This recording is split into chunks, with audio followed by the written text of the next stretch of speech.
성경을 해석함에 있어서 가장 중요한 원리는 문맥이라고 하는 것입니다. 그 구절이 어떤 배경에 있는가 하는 것이죠. 그래서 어떤 구절을 읽다가 잘 해석이 안 되면 그 앞으로 가보시고 또 그 뒤로 가보시고 그 책이 어떻게 쓰여졌는가 하는 그 책 전체를 살펴보는 게 참 중요합니다. 오늘 14절의 결론은 그러므로 하는 것은 그 앞에입니다. 사랑하는 자들아 너희가 이것을 바라보나니 무엇을 바라봅니까? 13절 보시면 그의 약속대로 의가 있는 곳인 새하늘과 새 땅을 바라보도다 그렇게 되어 있습니다. 하나님의 백성들은 새하늘과 새 땅을 바라보는 사람들입니다. 이 새하늘과 새 땅은 예수님께서 재림하셔서 이전 세상, 첫 번째 세상을 다 새롭게 하시는, 그래서 새로운 하늘과 새 땅, 신천신지가 우리에게 이루어지는 것을 말합니다. 더 쉽게 말하면 예수님의 재림을 기다립니다. 그분이 왕으로서 통치하셔서 이 땅의 모든 부조리와 문제와 모순들을 다 해결하시고 하나님께서 직접 통치하시는 영광스러운 나라가 우리 가운데 임할 것을 기다립니다. 그래서 예수 믿는 사람들은 땅을 살아가는 동안에 우리가 염려도 하고 또 근심도 하지만 낙심하지 않는 것은 이것이 끝이 아니기 때문에 그렇습니다. 예수님께서 다시 오셔서 새하늘과 새 땅을 통치하실 날이 있습니다. 오늘 장로님 기도하시면서도 우리나라가 이렇게 너무 갈라져서 염려하는데 저는 요즘 참 그 이야기를 하기가 싫어요. 정치에 관한 이야기는. 그런데 꼭 나한테 전화해서 그냥 물어보는 후배 교수들도 있고 목사님 어떻게 생각하십니까? 그래서 제가 좀 이야기하지만 나 이야기하기 싫다. 그래도 막 그렇게 해요. 마음이 상하고 편하지 않죠. 왜 이럴까? 그런데 그것 때문에 그리스도인들은 좌절하지 않습니다. 왜? 우리의 나라는 이 땅에 있는 것이 아니고 하늘로부터 내려오는 어린 양의 신부와 같은 영광스러운 나라가 임할 것을 우리가 기대하고 있기 때문에 그렇습니다. 그러면 그 나라를 기대하는 우리는 무엇을 생각하고 있습니까? 주 앞에서 점도 없고 흠도 없이라고 되어 있습니다. 이것은 신부가 신랑을 위해서 준비할 때, 결혼식을 준비하면서 점이나 흠이 있으면 안 되겠죠. 그래서 모든 것을 그날에 맞추어서 준비하는 것처럼 번역에 따라서 이것은 죄를 멀리하고 그렇게 되어 있습니다. 점과 흠을 죄로 해석한 것이죠. 번역 성경에 따라서 죄를 멀리하고 거룩하게 되도록. 하나님의 나라를 생각할 때 제일 힘든 부분이 무엇이냐? 제일 마음대로 안 되는 부분이 무엇이냐? 그것은 우리의 거룩과 관련된 부분입니다. 하나님 나라를 생각할 때 영광스럽고 복되고 축복된 것은 그냥 하나님이 허락하시면 끝나는 겁니다. 하나님께서 말씀 한마디 하시면 우리는 땅에서는 경험할 수 없는 그 영광스럽고 복된 것을 다 누릴 수 있습니다. 그것은 하나님께서 다 하실 것입니다. 그런데 하나님께서도 기다려야만 하고 하나님께서 다 할 수 없는 게 하나 있습니다. 뭡니까? 우리 자신입니다. 왜? 하나님 우리에게 자유의지를 주셨기 때문에 우리가 스스로 자기 스스로 우리의 죄를 꺾으면서 하나님께 나아가는 그 의지적인 결단이 있어야 됩니다. 이것을 믿음이라고 하죠. 나의 죄악된 것, 나의 잘못된 것에 대해서 미워하는 마음, 돌이키는 마음, 이것을 우리는 회개라고 합니다. 하나님이 싫어하는 것에서부터 회개하고 하나님이 원하시고 기뻐하는 곳을 향해서 나가는 믿음, 이것은 우리의 결단이 있어야 되고 우리의 선택이 있어야 되고 우리의 행동이 있어야 됩니다. 이것은 하루아침에 이루어지는 것이 아닙니다. 성도의 거룩이죠. 우리가 회개하고 믿음으로 거룩에 이르는 이 과정을 우리는 성화라고 하는데 하나님께서는 이 과정을 기다리고 계십니다. 하나님께 선택받았다고 해서 하루아침에 우리가 천사가 되는 것은 아닙니다. 마치 고아로 지내는 아이를 그 양부모가 입양을 했다고 합시다. 입양했기 때문에 그때부터 그 아이가 무슨 상류층의 삶이라든지 혹은 고상한 삶을 할 수 있는 것은 아닙니다. 이렇게 살아온 것이 몸에 배이기 때문에 그것을 바꾸고 고치는 데는 시간이 걸립니다. 부모는 그 아이가 잘 자라고 교육받을 수 있도록 좋은 선생님을 붙이고 좋은 환경을 마련해 주면서 그 아이가 고상한 아이로 자라도록, 그 집안에 합당한 자녀로 자라도록 그렇게 노력할 것입니다. 그렇지만 그 아이 자신도 이제 내가 더 이상 고아도 아니고 이제 내가 버림받은 자도 아니고 나를 사랑하는 부모님 밑으로 왔으니까 부모님의 기대에 합당하도록 힘쓰고 애쓰는 것이 필요합니다. 여러분, 우리가 구원받은 것이 우리가 잘나서 그런 것 아닙니다. 오직 하나님의 은혜로 구원받은 것입니다. 이제는 더 은혜 위에 은혜가 임하도록 자기 자신을 거룩하고 정결하게 하도록 노력해야 됩니다. 왜?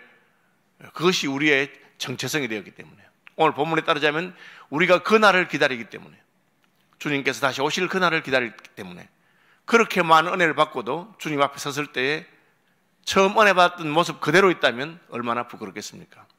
그래서 우리가 새하늘과 새 땅을 바라보는 사람들은 내가 말할 수 없는 은혜를 받았으니 한 걸음이라도 더 주님이 기대하는 모습으로 내가 나가야 되겠다.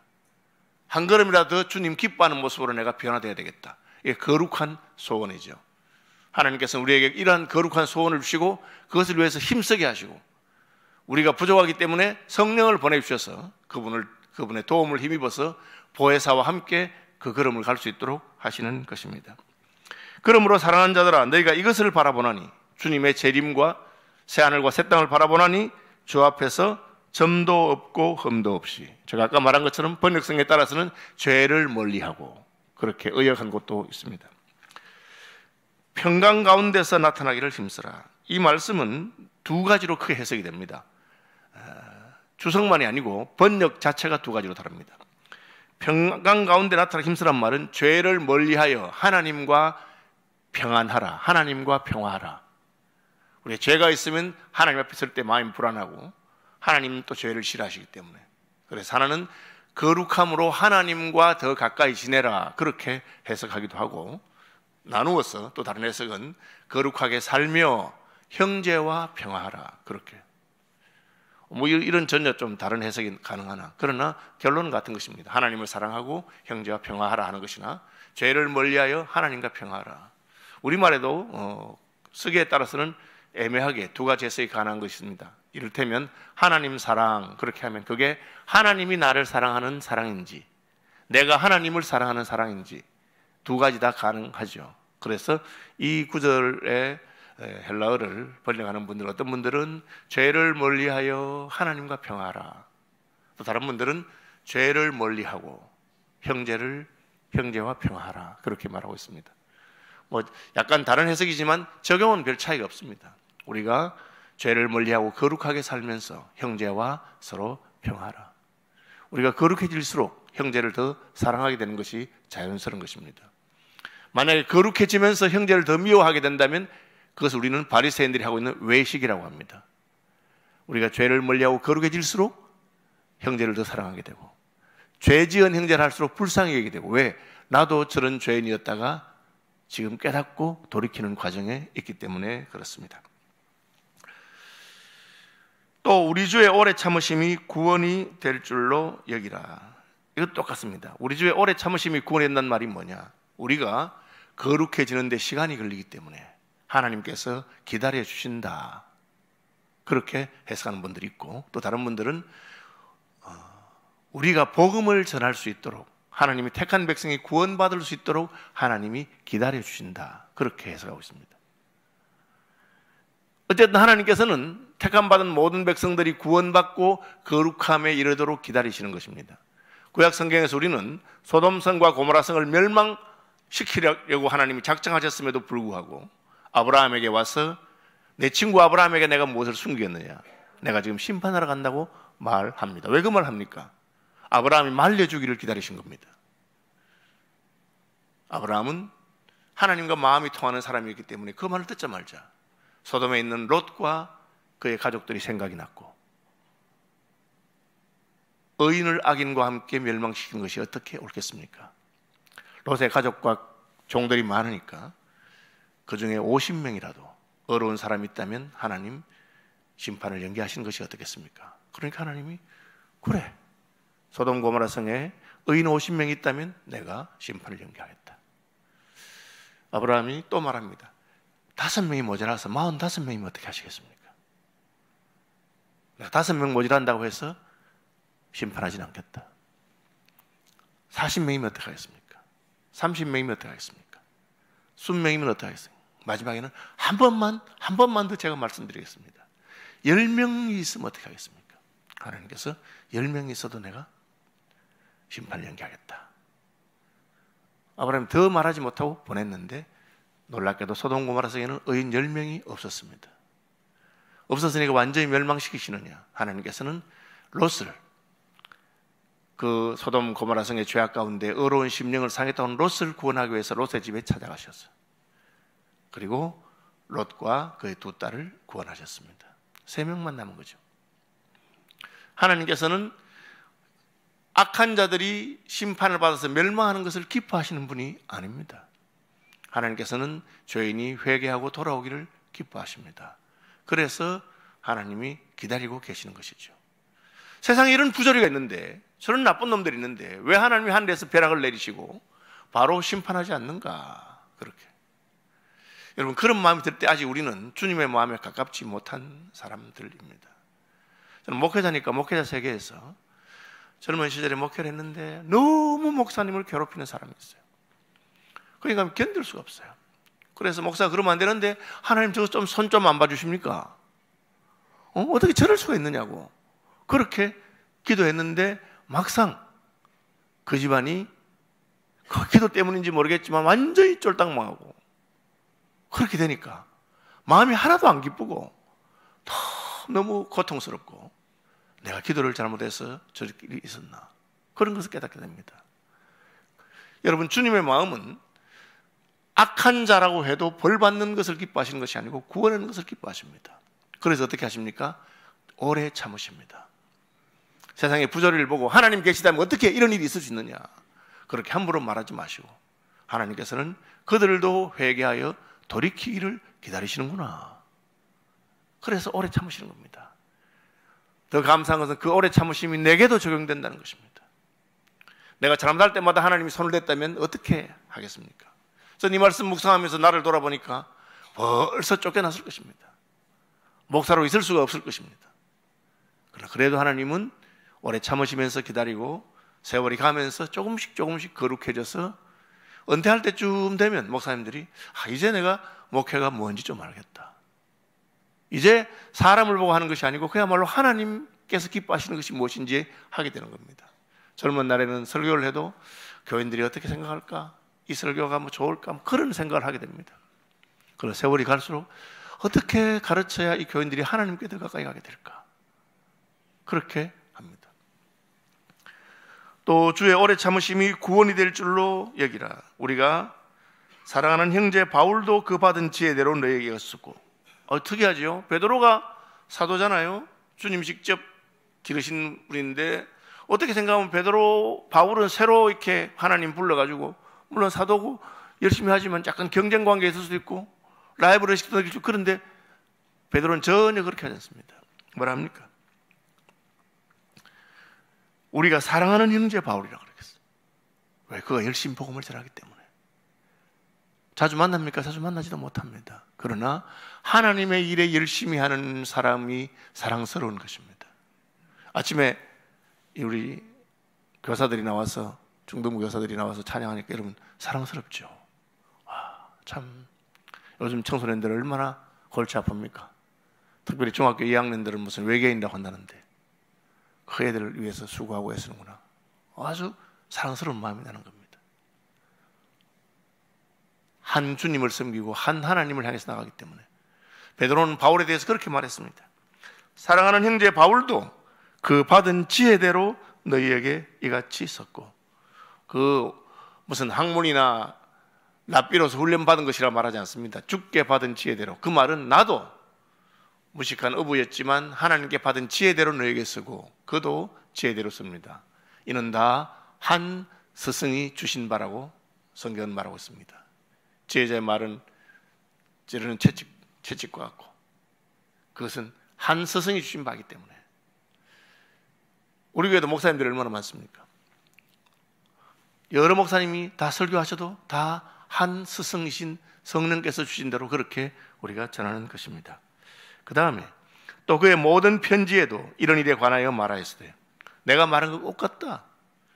은혜로 구원받았으니 나태하지 말고 더 힘써서 받은 은혜에 합당하게 이런 큰 사랑을 받았으니 우리에게 은혜와 사랑을 베푸신 그분을 만날 날이 곧 다가오니 더 힘써서 복음을 증거하고 힘써서 거룩하게 살자, 그 말입니다. 그 중에 알기 어려운 것이 들어있으니, 이 들어있다는 말은 성경 말씀에 전부 다가 어려운 것은 아닙니다. 많은 성경 구절들은 너무나 쉽고 명쾌하고 모든 사람이 동의합니다. 제가 늘 말씀드리는 것처럼 성경에서 중요한 부분은 쉽습니다. 우리의 구원에 관련되는 너무 중요한 부분을 그렇게 어렵게 애매하게 해놓지 않습니다. 그런데 이단들은 성경에서 어렵고 이상하고 애매한 그런 부분을 딱 들어가지고 이게 더 중요하다고 말합니다. 그래서 이것을 해석하지 못하는 교회들은 잘못된 교회로 그런 식으로 말합니다. 여러분, 그렇지 않습니다. 아이가 읽어도, 어른 읽어도, 배운 사람 읽어도, 배우지 못한 사람 읽어도 그 중요한 교리, 하나님이 세상을 창조하셨다, 우리는 하나님의 자녀다, 예수님 우리 위해 십자가에 죽으셨다, 뭐 그런 것은 너무너무 분명합니다. 그래서 전 세계에 수많은 교단과 교파가 있어도 이 부분에 있어서 같습니다. 그걸 넘어가면 우리 이단이라고 합니다. 대부분의 교회들이, 90% 이상 교회들이 하나님 예수 그리스도의 신성에 대해서, 삼위일체에 대해서, 우리의 구원에 대해서 반대하지 않습니다. 다른 부분이 좀 있습니다. 5%도 안 될 겁니다. 그리고 그 부분은 이렇게 해석하나 저렇게 해석하나 큰 차이가 없습니다. 그런 부분을 굳세지 못한 자들과 무식한 자들 같이, 다른 성경과 같이 그것도 억지로 풀다가 스스로 멸망에 이른다. 이런 부분 그럼 어떻게 풀어야 됩니까? 첫째는 어려운 부분은 덜 중요하다 생각하시고 넘어가면 됩니다. 우리가 생선을 먹을 때 가시가 있으면 가시는 발라내고 살만 먹는 것 같습니다. 그 다음에는 그 부분을 위해서 교회가 신학교를 세우고 신학교 교수들을 기르는 겁니다. 신학 교수님들은 그것만 연구하면서 다른 거 안 해도 교회가 그분들이 생활 도와주고 그렇게 하는 겁니다. 신학 교수들을 목사의 목사라고 합니다. 목사를 키우는 목사죠. 그러니까 저희 교회도 신학교를 위해서 늘 후원하고 또 신학생들 공부할 때 지원하고 그렇게 하는 겁니다. 교인들이 모든 걸 다 알 필요 없습니다. 어려운 게 있으면 그냥 목사님한테 물어보면 되고, 목사도 다 알 필요 없습니다. 모르면 신학 교수님한테 물어보면 되고, 신학교 교수도 모른다, 별로 중요한 게 아닙니다. 지금도 전 세계 신학자들이 두 줄을 서서 서로 한 구절을 가지고 서로 다투는 그런 구절들이 있습니다. 제가 늘 후배 목사한테 하는 말이, 그런 구절을 가지고 네가 이 편이다 저 편 싸울 필요가 없다는 겁니다. 싸움이 끝날 때까지 기다려라. 왜? 세월이 지나가면서 교회사의 여러 중요한 교리들이 그러한 논쟁과 분쟁을 통해서 결론이 납니다. 그럼 그때 가서 받아들이면 됩니다. 그리고 이쪽이나 저쪽이나 별 차이가 없습니다. 아주 심하게 말하자면 장로교와 감리교는 근본적인 성경 해석의 차이가 있습니다. 장로교는 하나님의 은혜를 더 강조하고 감리교는 인간의 책임을 더 강조합니다. 그렇지만 그 어느 쪽이든지 예수 잘 믿고 하나님 말씀대로 살자는 거지 그냥 적용이 다르진 않습니다. 장로교가 예정서를 이야기한다고 해서 예정받았으니 나는 멋대로 살아라 그렇게 말하는 것도 아닙니다. 감리교가 인간의 책임을 중요하게 생각한다고 해서 인간의 힘으로 구원받을 수 있다 그것을 주장하는 건 아닙니다. 그러니까 어려운 것은 그냥 신학자들에 넘겨두고 우리는 하나님 말씀대로 더 거룩하게 정결하게 믿음을 따라서 살고 주님 다시 오실 날을 소망하면 되는 것입니다. 그러므로 사랑하는 자들아 너희가 이것을 미리 알았은즉 무법한 자들의 미혹에 이끌려 너희가 굳센 데서 떨어질까 삼가라. 지금 하는 그대로 하면 됩니다. 전에 제가 할 수 있거든. 죄송합니다. 전에가 밝히 볼 때까지 혹시 기억나신지 모르겠습니다. 예수님이 2번 안수해서 고칠 때 한 번 해서 안 보이면 어떻게 합니까? 다른 방법이 있는 거 아니에요. 한 번 더 하면 되는 겁니다. 예수님이 어떻게 하셨습니까? 한 번 안수했는데 반만 봅니다. 어떻게? 한 번 더 하면 됩니다. 여러분 다른 비법이 있는 게 아닙니다.